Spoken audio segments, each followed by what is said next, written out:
Conectado. Oferecimento. Transportadora Elijur. Transportar a sua carga com tranquilidade é a nossa especialidade. E3 Sales. Eficiência em transformação digital. Transforma de verdade.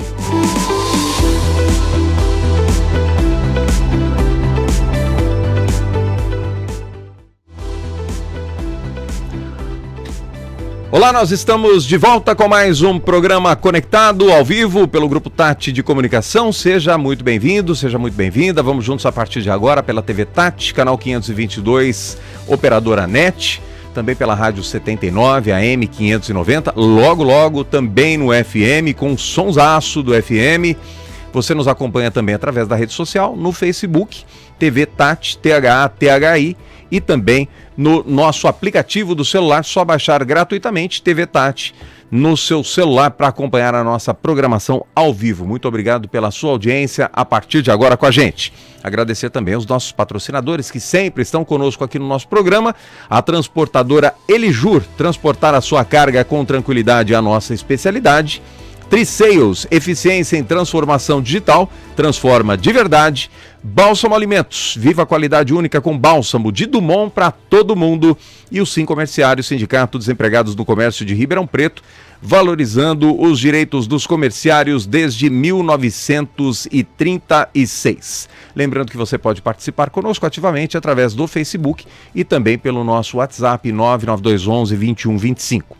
Nós vamos tratar de um tema bem bacana, muito legal hoje, e nós vamos falar sobre moda e beleza sustentável. Estou recebendo aqui com muito prazer, ao meu lado direito, aqui na ponta, o Eduardo Nazário, que é cabeleireiro e educador de beleza sustentável. Prazer em te receber, Olá, meu amigo Eduardo. César, prazer também estar aqui com você mais uma vez. Sempre gostoso falar desse tema que tanto temos a discorrer. Legal, obrigado pela sua presença e também recebendo pela primeira vez, imagino eu, pelo menos comigo, o Rafael Cavalieri, que é artista e design de moda sustentável. Isso Prazer aí, em recebê-lo aqui. Muito obrigado também, muito obrigado, Du. O que representa, né? O que simboliza essa moda? Eu vou começar com o Rafael aqui, se me permite, Du. Vai embora. Sobre moda sustentável. Como é que a gente pode dar esse direcionamento até para os nossos ouvintes e telespectadores se sintonizarem? No começo a gente entendia a moda como sustentável como um conceito, né? Mas hoje em dia ela é uma prática, assim. E ela envolve várias questões, assim. Desde da formação da roupa, o material que a gente usa, como a gente usa essa peça, a durabilidade dela. Então a gente envolve vários aspectos, assim, pra gente tornar uma peça realmente sustentável, assim. E uma moda efetivamente sustentável. E para você, Eduardo Nazário, na beleza, né? O que é o sustentável? Na verdade, na beleza, a sustentabilidade ela envolve um ciclo que está desde a produção dos produtos que são utilizados, né, nas embalagens, nos ingredientes, e também da forma como que a gente lida com a nossa equipe, com o nosso ambiente. Então, a prática da sustentabilidade dentro de um salão de beleza ou de uma clínica de beleza, ela abrange tanto a utilização de produtos e de origem desses produtos, quanto as práticas no dia a dia. Hoje encontra com facilidade? Você falou de produtos, né? Se encontra com muita facilidade, tanto na moda quanto na beleza? É mais prático hoje em dia para encontrar? Porque hoje, sim, isso é coisa de 10 anos para cá. Exatamente, A gente, na realidade, a moda sustentável a gente vem debatendo ela há 30, 40, 50 anos atrás, mas a implementação dela é um caminho muito difícil. Porque todo o sistema, assim, de produção, como o Du falou, é esse princípio mesmo. É de onde vem a peça, de quem costura, o modo de produção, até chegar no nosso corpo, né? Quem vende também, todo esse ciclo é uma estrutura muito ampla para a gente sistematizar, operacionalizar. Então, demanda muito tempo, investimento, e até essa ideia sair, que vem dessa necessidade ambiental, inclusive, né? Que a gente não pode esquecer disso, que é um respeito com a natureza, que os recursos um dia podem acabar. Até esse princípio chegar no nosso dia a dia, a gente tem esse processo. Então, hoje em dia, a gente tem essa visibilidade, mas de uma luta que vem de muito tempo atrás. E aí, por exemplo, hoje essas grandes empresas, principalmente aqui no Brasil e no mundo também, né? Todas elas, a gente vai comprar uma roupa já, por exemplo, se vai num grande centro assim, já tem uma etiquetinha lá. Roupa sustentável, ou orgânica, ou um algodão. O que é uma roupa sustentável? Você tá com uma camisa sustentável hoje? Eu tô com uma camisa Esse debate é bom, hein? Mas a questão é o seguinte... Essa Te peguei camisa, agora, hein? Vamos lá.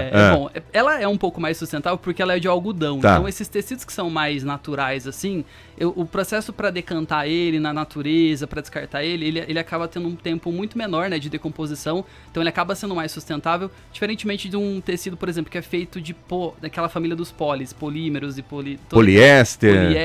E aí, essa composição demora muito mais tempo pra terra, né, decantar ela. Inclusive, ela vai virando substrato, vai misturando na terra.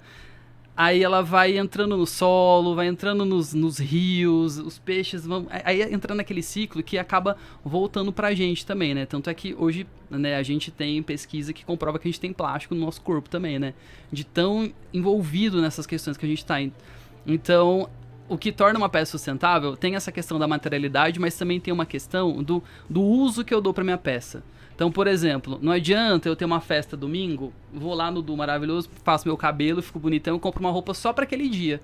Eu não estou sendo sustentável, porque essa peça, vou usar ela uma vez só, ela vai ficar lá no guarda-roupa e... Tá, mas peraí, nós vamos chegar lá, a gente até falou, a gente vai falar já sobre brechó, né? Exatamente. E é isso que importa, né?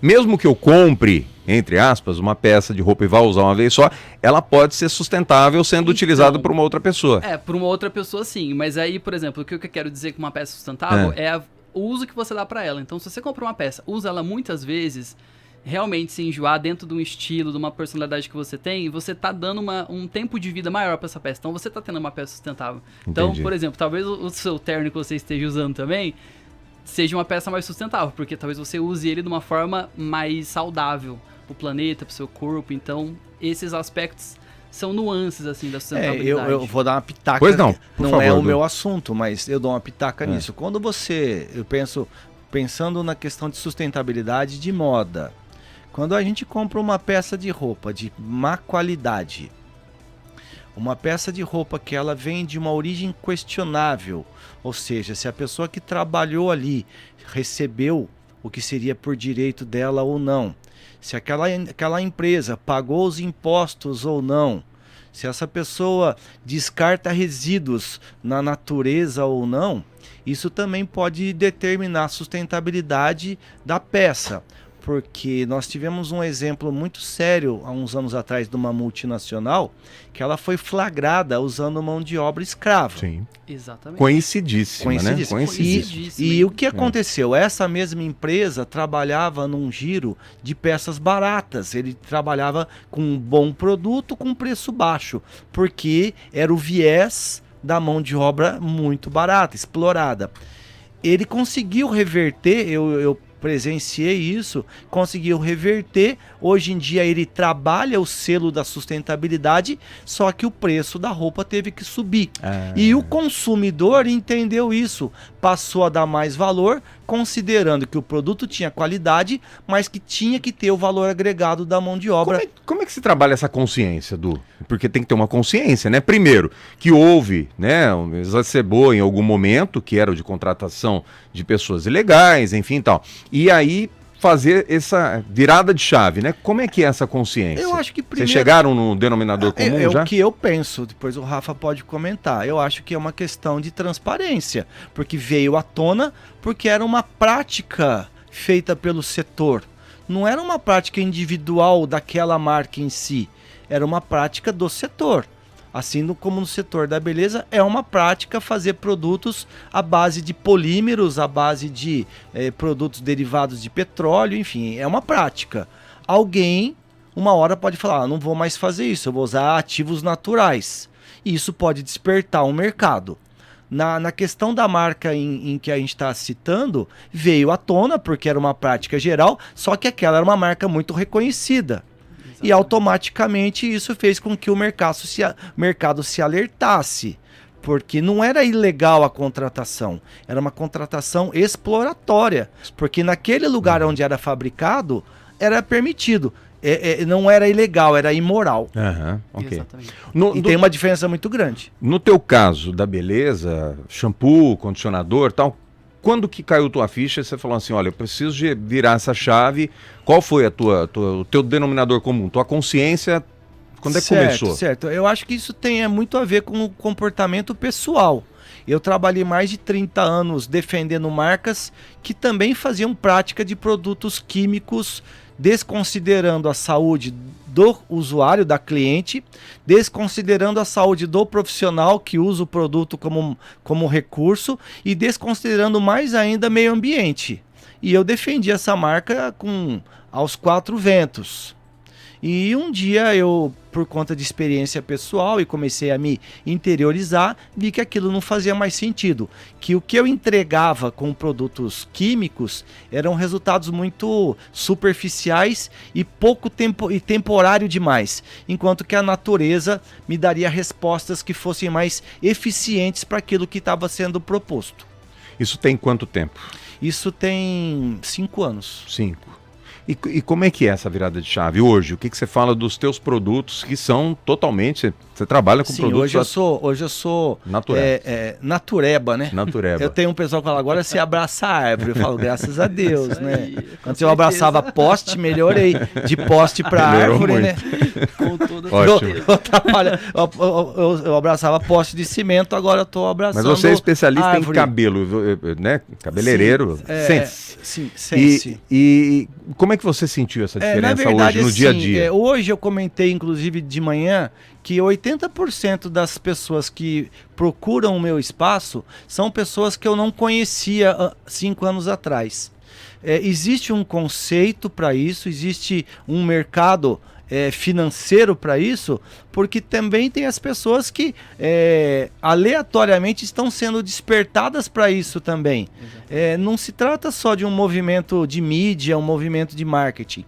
Talvez a pessoa que agora lá na casa dela, ela está tendo a mesma situação ou sensação que eu tive há 5 anos atrás, falou, não vou mais usar produtos químicos porque isso não tem feito bem. Ou seja, para o meu corpo, ou seja, para o meu conceito do que é certo ou errado. Você foi radical assim? Mais ou menos.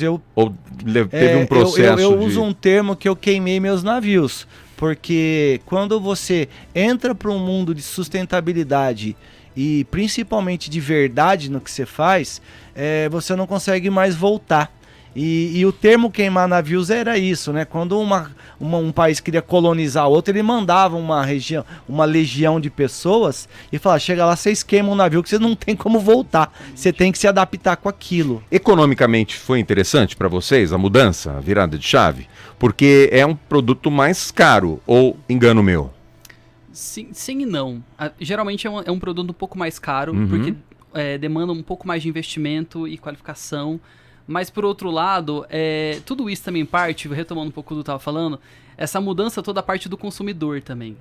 Toda essa alteração, ela parte de quem procura essas peças, porque existe mesmo esse chamado dessas pessoas que estão resgatando essas questões devido a inúmeros aspectos. Assim, eu tenho amigos que começaram, por exemplo, ter envolvimento com roupa sustentável, porque começou uma transformação no estilo de vida, assim, por prática de esporte, começou a fazer uma atividade física, e começou a se conectar com o corpo dele. A mudança veio de uma forma geral, ou isso? Tem gente que eu conheço que veio pela alimentação, que era vegana, e começou a entrar nesses aspectos, começou a comer um tipo de comida, e aí isso foi tornando ela um pouco mais consciente, e vai caminhando, porque aí você começa a pensar, né, bom, meu corpo, o que eu pratico, o que eu passo no meu cabelo, o que eu tô comendo, o que eu tô fazendo com o meu tempo, isso tudo você vai entrando numa bola de neve ou a queimar navios, assim como não, queima navios, não tem volta. Porque quando o teu corpo, quando ele sente essa sensação de você ter uma alimentação mais equilibrada, de ter um equilíbrio mais emocional, mais qualificado, quando você entra nesse bem-estar, né, Du,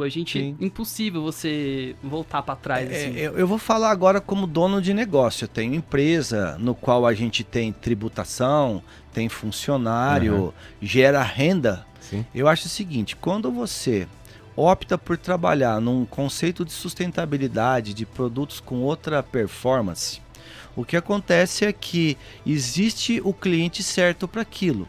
Então não é a baliza do preço em quantidade.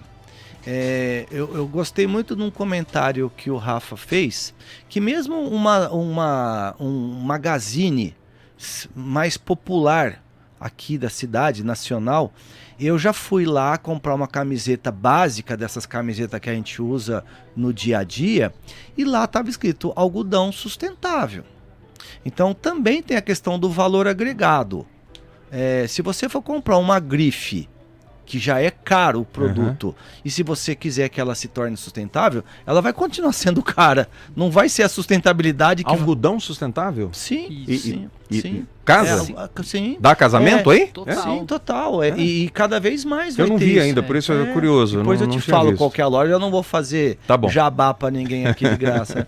Mas assim, na minha área, a grande dúvida sempre era performance. Será que o produto vai dar o mesmo resultado, sendo ele a partir de ativos naturais, ou ele precisa da composição química?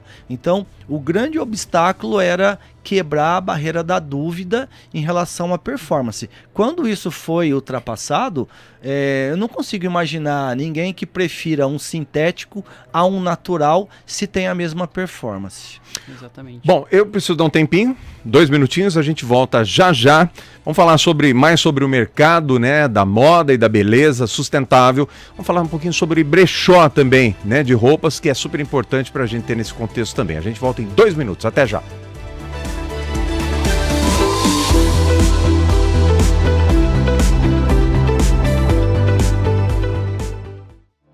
A família Bálsamo se dedica à produção de 30 toneladas diárias de produtos de alta qualidade. Utilizamos grãos selecionados e acompanhamos todo o processo, desde a semente até o produto final.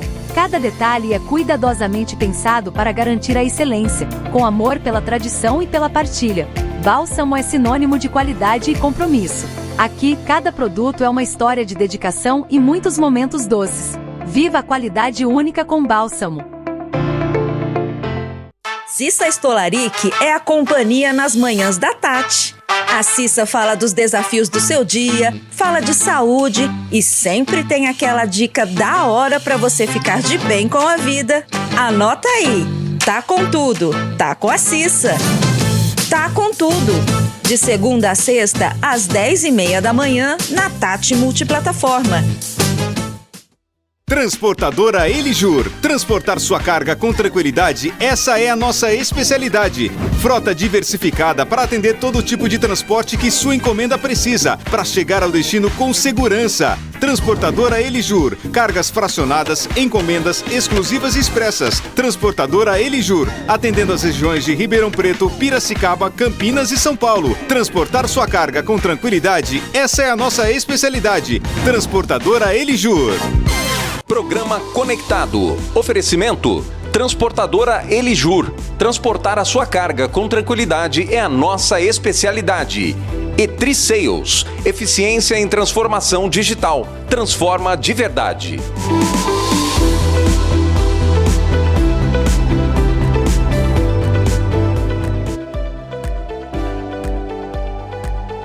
Voltamos com o nosso segundo bloco do programa Conectado de hoje, agradecendo mais uma vez aos nossos queridos amigos patrocinadores que estão sempre com a gente aqui, a transportadora Elijur, do meu amigo Eliseu, muito obrigado pela parceria, transportando a sua carga para todo o Brasil com tranquilidade e a especialidade da Elijur. Também a Tri-Sales, dos meus amigos Luciano, do Toninho Guarino, do Júlio Mila, toda a diretoria da Tri-Sales, eficiência em transformação digital, transformando de verdade a sua empresa. Bálsamo Alimentos, viva a qualidade única com bálsamo de Dumont para todo mundo. E Sim Comerciário, Sindicato dos Empregados no Comércio de Ribeirão Preto.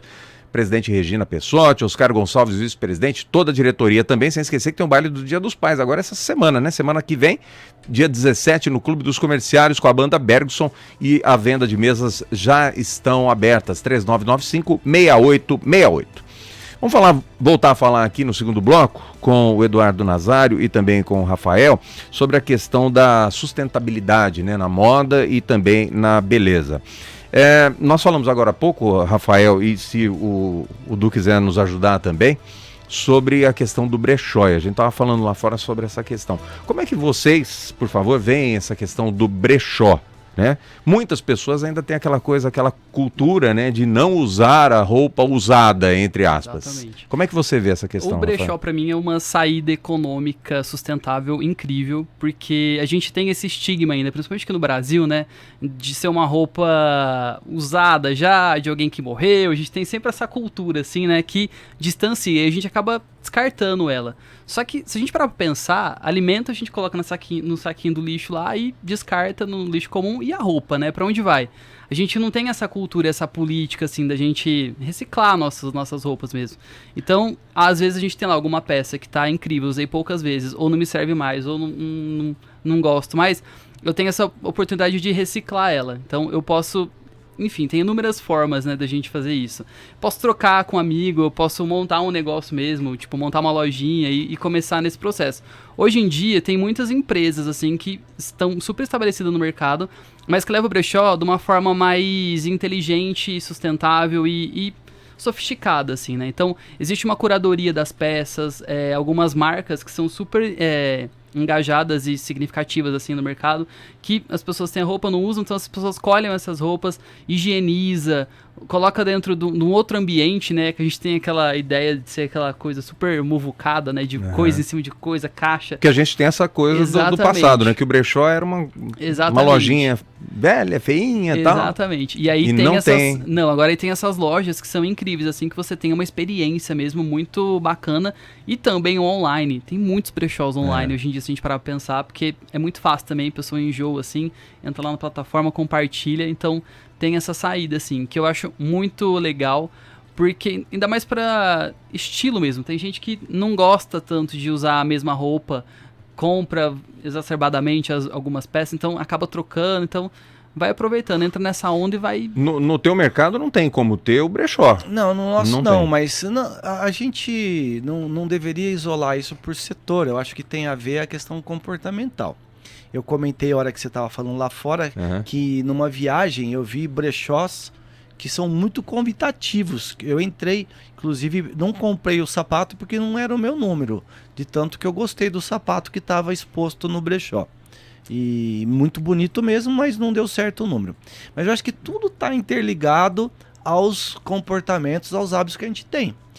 Isso que a gente estava falando de brechó hoje, na verdade é uma prática comercial, mas que no começo do século se fazia espontaneamente. Naquela fileira de filhos que se tinha antigamente, ia passando.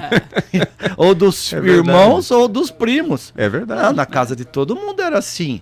São três ou quatro? Então, lá era quatro. Mas na minha casa... Eu era o quinto. Eu sempre peguei o sapato que eu conto uma brincadeira que eu pegava o sapato lá em casa, o tênis, sei lá, eu pisava na moeda, sabia se era cara ou coroa, porque já tava pra lá de gasto. E isso a gente não via como uma coisa. Então, quando eu vinha alguma coisa pra minha casa lá, como eu, quinto filho, de alguém que fosse um vizinho ou um parente que desse, e eu pulava alguma etapa dos irmãos, eu já tava contente, porque eu não tinha que ser o quinto a usar. Então, eu acho que isso aí se trata muito até do que foi colocado na nossa cabeça a respeito de política de consumismo, a coisa do shopping center, a coisa do consumo. Antigamente isso era comum e ninguém nem percebia e estava fazendo sustentabilidade, só que era um brechó não cobrado, era imposto, né? Tem umas práticas também que eu tive uma experiência de vivenciar fora do Brasil, que é ropoteca. Então, por exemplo, eu tenho é como se fosse um acervo, uma loja, e eu pago para usar uma quantidade de roupa no mês. Então, por exemplo, eu pago uma mensalidade que eu posso pegar 80 peças daquela ropoteca. Que então, legal. eu pego as 80 peças, levo para minha casa, uso ela, aí eu passo o mês, ou enjoei dessas peças, vou lá, troco elas, e é uma mensalidade. Você paga anualmente e você não tem um guarda-roupa na sua casa, você tem essa ropoteca que tem um giro e ela é sistematizada em estilos. Então tem pessoas que procuram roupas mais clássicas para ter um tipo de envolvimento. Artistas procuram roupas mais criativas. Então você entra lá e vai dentro dessa logística montando seu guarda-roupa, que na realidade é compartilhado e é uma experiência incrível. É uma coisa muito louca falar isso, eu não sabia disso. Mas imagina, quando o sujeito falou de Airbnb ou de Uber, foi algo parecido com isso. E na época alguém falou, você é louco, isso não vai dar certo. E viraram as plataformas aí tão milionárias. Fenômeno. Vocês falaram aí da Europa, né? No caso de vocês, tal. Veio de lá essa cultura do brechó, da sustentabilidade? Quero saber de ambos a resposta. Olha, não necessariamente. Eu acho que é um movimento global mesmo, assim, que todas os... Né, é um despertar mesmo, uma consciência, assim. E cada região tem a sua cultura e a sua forma de lidar com a sustentabilidade. Então, por exemplo, lá na Europa, eu acho que as coisas elas são um pouco mais desenvolvidas nesse sentido econômico e educacional. Então, as pessoas elas têm uma cultura diferente, assim. Elas olham para uma proposta dessa, elas querem experienciá-las. Aqui no Brasil, a gente não está nesse nível ainda. Sim. A gente está no nível mais de... Mas estamos perto? Mas a gente tá perto. As empresas, principalmente as maiores empresas, desenvolvendo essas políticas sustentáveis, Legal. e a gente está se movimentando para isso. Então, o que eu acho é o seguinte, tem que deixar de ser porque a pessoa não tem dinheiro para ser uma experiência cool. Aí mudou Mas tem uma amiga minha que está morando em Paris, uma menina muito interessante, ela é uma engenheira mecânica, trabalha na parte de trens lá em Paris. Pode falar o nome? Pode, deve. A Isadora Toniello. E ela estava me falando que lá, quando a pessoa compra uma roupa, ela usa mesmo. Ela não tem a necessidade, lá na tua casa deve acontecer isso também, que você tem 2 filhas assim, mas eu vou com essa mesma roupa, eu já fui com essa roupa outro dia. Várias vezes. Entendeu? Várias vezes. E aí diz que lá eles já se desprenderam um pouco desse conceito, e aí vai usando a roupa. Então, assim, a gente estava andando um dia com essa amiga lá em Paris, a gente combinou de jantar junto, e ela falou, olha lá o casaco, tava tudo meio que abrindo já a costura e a pessoa tava usando, porque ela não entende que tem que trocar só porque ela enjoou. Ela vai trocar quando aquilo ali realmente não tiver mais a finalidade. Você vê como é cultura, né? Tem uma amiga que estava indo para Trancoso e levou 3 malas de roupa. Falei, gente, mas Trancoso é mais liberado? Ela falou, não, porque onde eu vou, num resort famoso, tinha que ter uma troca de manhã, uma troca no almoço, uma troca à noite. Falei, gente, mas que coisa, mas é cultura. E é engraçado, né? Só ela que viu ela trocando, que ninguém mais reparou nas trocas dela, né, Rafa? Exatamente. Gente, infelizmente o tempo passa muito rápido. Rafael, obrigado pela tua presença. Imagina, e obrigado vamos voltar a discutir outros temas. É gostoso essa interatividade. Aqui porque não deu nem tempo, né, Dudu? Pois é, eu ensaiei tanta coisa que eu não falei. Mas nós vamos voltar a falar com prazer, viu? Prazer em te receber, Rafael. Obrigado. Muito obrigado. Obrigado você também. Obrigado a todo mundo. Onde que as pessoas podem te encontrar? No meu Instagram, Rafa Cavalieri. Cavalieri, com LH. Rafa.Cavalieri. Cavalieri. Isso. E o Du tá ali na Fiuza. Fico na Fiuza, 1800, e meu Instagram é do Nazário. Do Nazário. Simples assim. Simples. Obrigado pela tua presença Obrigado também. a você mais Por uma favor, vez. né? Volte mais vezes. Voltaremos. Um abraço a todos e a gente volta com outro programa conectado em breve. Até mais. Tchau, pessoal. Programa Conectado. Oferecimento: Transportadora Elijur. Transportar a sua carga com tranquilidade é a nossa especialidade. E3 Sales. Eficiência em transformação digital. Transforma de verdade.